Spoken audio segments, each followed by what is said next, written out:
16ª edizione del convegno L'arte di scrivere d'arte, organizzato dal Centro Iniziative Culturali di Pordenone nel contesto di Pordenone Legge presso il Centro Culturale Casa Zanussi. L'incontro, curato dallo storico dell'arte Fulvio Dell'Agnese, ha visto protagonisti gli artisti Mary Gorni e Nicola Toffolini. Una delle particolarità di Gorni è l'utilizzo nella stessa opera di disegno, fotografia e scrittura, in un'arte dove questi linguaggi si compenetrano e rappresentano il prolungamento l'uno degli altri. In che rapporto stanno tra di loro questi linguaggi nella sua arte?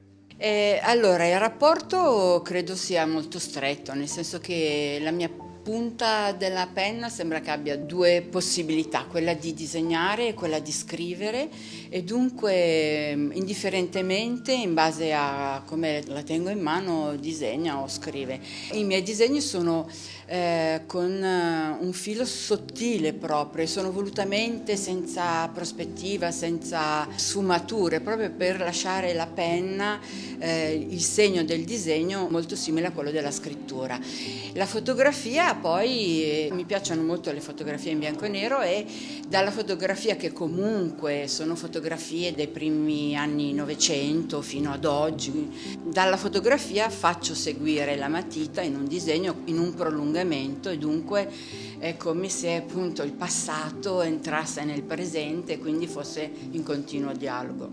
Le parole sono piccole case con cantina e soffitta. Ci può parlare del suo video, dove ha voluto mostrare che ad ogni parola corrisponde un'immagine? Sì, allora è un progetto che ho iniziato nel 96-97 ed è un progetto che si intitola Vocabolario alla voce, è praticamente un vocabolario visivo dove ad ogni parola faccio corrispondere un video. Sono tantissimi video che ho fatto fino adesso e sono tutti diversi, di tempi diversi, e questo che ho mostrato si intitola Vocabolario alla voce parola, e ho inserito una frase, una citazione di Bachelard, perché appunto in questo video io entravo in una soffitta con una candela e quindi illuminavo un percorso alla ricerca di una parola.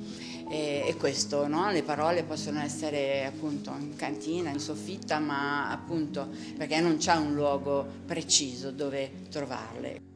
Ha detto che vedere è rivedere, riguardare, percepire la differenza. Cosa significa? Significa che appunto vedere è un verbo che non può mai essere colmo, nel senso che vedere può essere rivedere, percepire le differenze. Anche Calvino diceva vedere è percepire le differenze, no? Allora il poeta vede il bosco, il falegname vede l'albero, se è un poeta falegname vede entrambe le cose contemporaneamente, dunque vedere è questo, è riposizionare lo sguardo in un altro modo, vedere è appunto rivedere anche, no?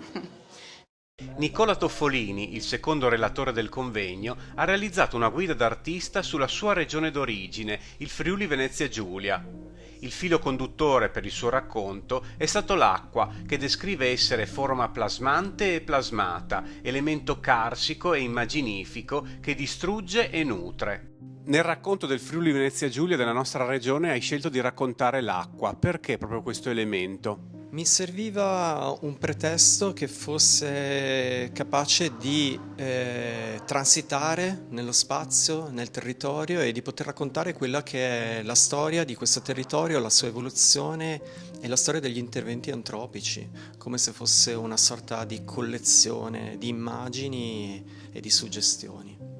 L'acqua è il controllo dell'uomo su questo elemento, quindi la natura trasformata in architettura, hanno cambiato il paesaggio della nostra regione, il Friuli Venezia Giulia. Ci fai qualche esempio che ha catturato la tua attenzione? Potrebbe essere ad esempio quello che sono i quadri di Fagagna. I quadri di Fagagna sono un sito che nasce inizialmente nell'Ottocento dall'estrazione della torba.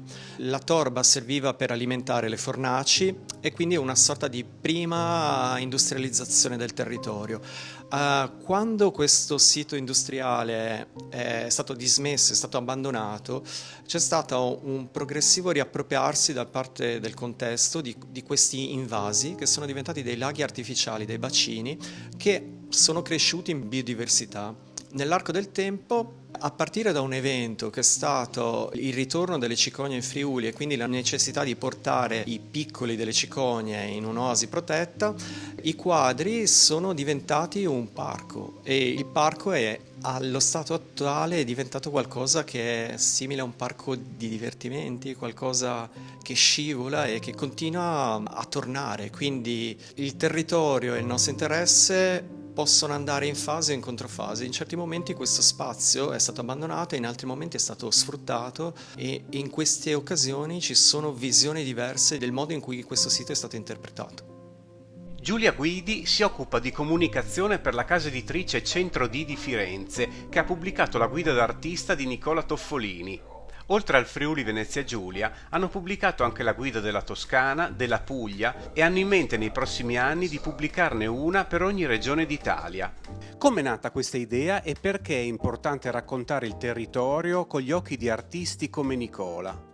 La presentazione che abbiamo oggi dell'Italia, del nostro territorio, iniziava un po' a livellarsi, un po' a banalizzarsi in un certo senso, e visto che crediamo molto nel lavoro degli artisti e nel fatto che sicuramente l'artista ha una sensibilità, una capacità di vedere anche quello che per noi è quotidiano, che è una cosa di tutti i giorni, che magari ormai diamo per scontata, in una maniera che è più profonda, che a volte ci aiuta a rimettere in discussione ciò che noi in qualche modo diamo appunto per scontato, che pensiamo di conoscere, che quindi non notiamo più con quella curiosità che abbiamo quando invece uno si rapporta con qualcosa che non conosce.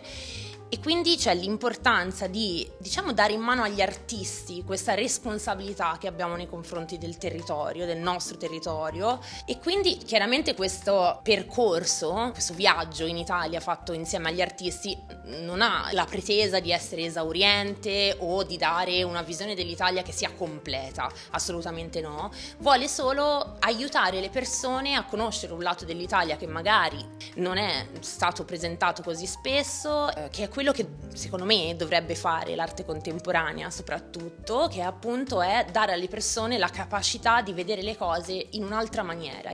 E come casa editrice, come fate a promuovere un progetto così controcorrente come questo e quali sono le difficoltà che incontrate? Allora, sicuramente è un progetto difficile dal punto perché è completamente in controtendenza, sia a livelli di tempistiche, è un progetto molto lungo, un progetto in cui esce più o meno una guida all'anno. Con i problemi del Covid in realtà ci abbiamo messo sono passati 3 anni fra l'ultima guida e l'uscita di quella di Nicola Toffolini, ci vorranno quindi 20 anni e sicuramente è un passaggio, quello della distribuzione, che deve passare dalle librerie più piccole, che deve, diciamo, essere proprio raccontato secondo me alle persone, e quindi sicuramente va fatto un lavoro un po' diverso dalla distribuzione solita, che è quello di incontrare persone, di incontrare vari librai in giro per l'Italia e di cercare di far conoscere il progetto un po' pian piano.